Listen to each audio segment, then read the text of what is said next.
अपनी जिंदगी में आप ये ध्यान रखना, जब अपनी लाइफ में आप अपने प्राण किसी एक जगह लगाते हो तो कामयाबी मिलती है। और जिनका ध्यान चारों तरफ रहता है, द्वंद में रहते हैं, दुनिया उनके ऊपर हंसती है। एक प्रेमिका थी, अपने प्रेमी से मिलने के लिए बेसुध दौड़ी जा रही थी, कोई होश नहीं था। रास्ते में एक मुसलमान भाई साहब अपना पवित्र वस्त्र मुसल्ला बिछा के नमाज अदा कर रहे थे। उस औरत को होश नहीं रहा, उसने उस पवित्र वस्त्र के ऊपर पांव रख दिया और आगे चली गई। उसकी तपस्या भंग हो गई। जब वो वापस आ रही थी तो उस व्यक्ति ने बोला, मूर्ख औरत, तुझे ये होश नहीं है कि मैं खुदा की फितरत में लीन हूँ? तुझे ये होश नहीं है कि तू मेरे पवित्र वस्त्र के ऊपर पांव रख के जा रही है? तुझे ये होश नहीं है? वो औरत सहम गई, उसने क्षमा मांगना चालू किया, आंखों में आंसू आ गए और सहमी आवाज में हाथ जोड़ के माफी मांगते हुए बोली, मुझे माफ कर देना भाई साहब, मुझसे बहुत बड़ा पाप हो गया, मुझसे बहुत बड़ी भूल हो गई। लेकिन मेरे मन में प्रश्न ये चल रहा है, मैं सांसारिक प्रेम के बंधन में बंधित थी, मुझे नहीं पता चला तेरे मुसल्ले पे पांव रख दिया। तू अल्लाह के प्यार में मस्त था, तुझे कैसे पता चला मैंने तेरे मुसल्ले पे पांव रख दिया? जिनकी जिंदगी में चारों तरफ करने की इच्छा होती है ना, ये भी, वो मरता है। जिसने अपने जीवन की समग्र ऊर्जा किसी एक विचार पे पूरे प्राणों से लगा दी, दुनिया की कोई ताकत उसे, इंसान को कामयाब होने से रोक नहीं सकती।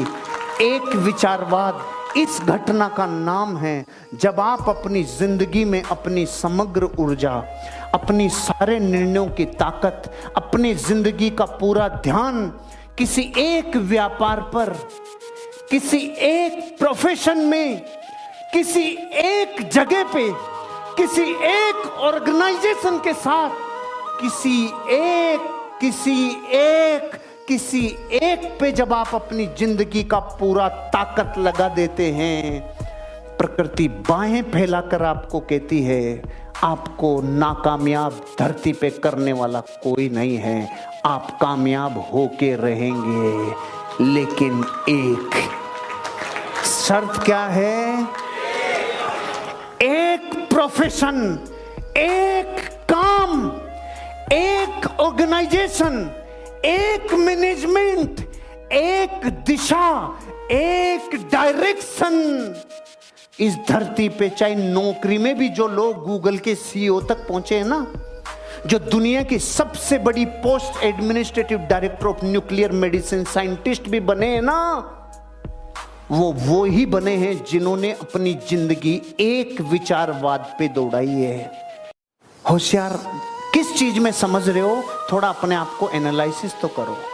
एक लड़के ने अपने प्रेमिका से बोला, अरे मैंने times of India, Dainik Bhaskar और राजस्थान पत्रिका तीनों में काम करता था, मैंने छोड़ दिया। तो उसकी प्रेमिका ने पूछा, इतनी बड़ी काम छोड़ दिया कैसे? अरे रोज सुबह सुबह कौन पटकने जाए यार, साला दिमाग खराब हो जाता था।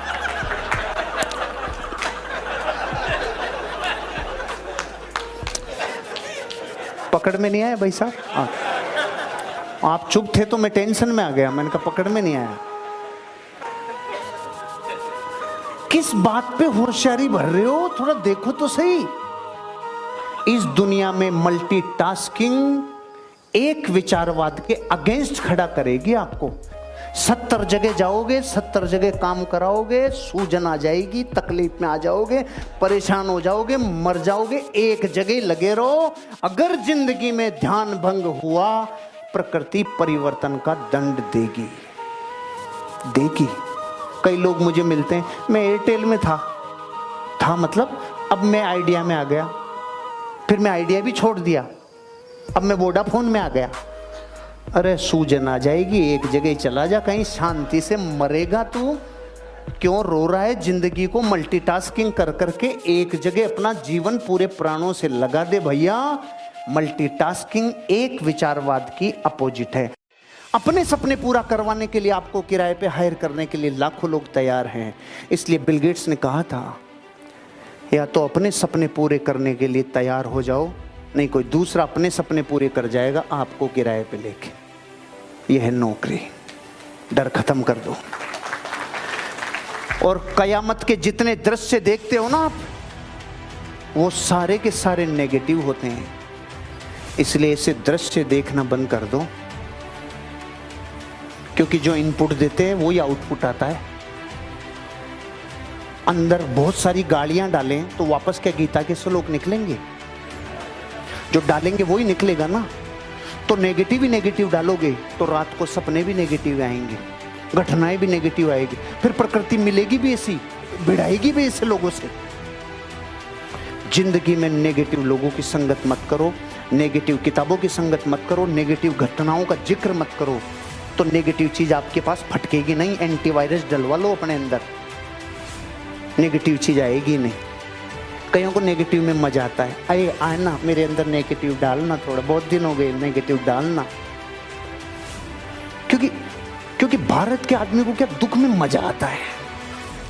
इतना दुख भोगा है कि अगर 5 दिन भी सुखी रह जाए तो उसको पसीना आ जाता। इसे कैसे दुख भी ना मजा ही नहीं आता। इस बात पे विश्वास नहीं? मैं देता हूं। गांव के देसी कुत्ते को उठाओ और 5 दिन के लिए एसी होटल में बिठा दो, एयर कंडीशनर 5 स्टार होटल में, बीमार हो जाएगा। छी चांद जुकाम बरब्बा रे, चमेली की याद आएगी उसको।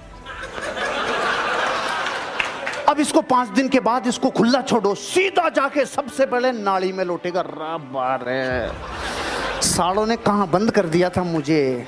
जो कीचड़ सबसे पुराना होगा ना उसमें लेगा आनंद। भाई ये जान विटामिन मिनरल सारे यहाँ मिले, साले 5 स्टार में डाल दिए साले ले जाके। जिसका रोम रोम नेगेटिव, उसको आनंद भी नेगेटिव में आता है।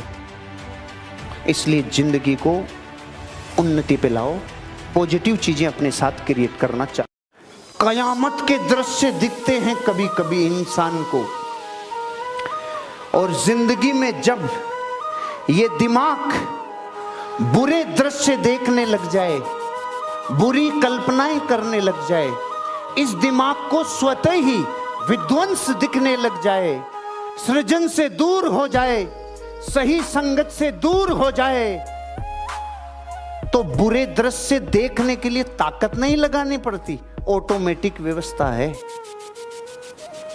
दूध पीने की लत मत लगाओ, दारू की लगानी नहीं पड़ती, ऑटोमेटिक व्यवस्था है।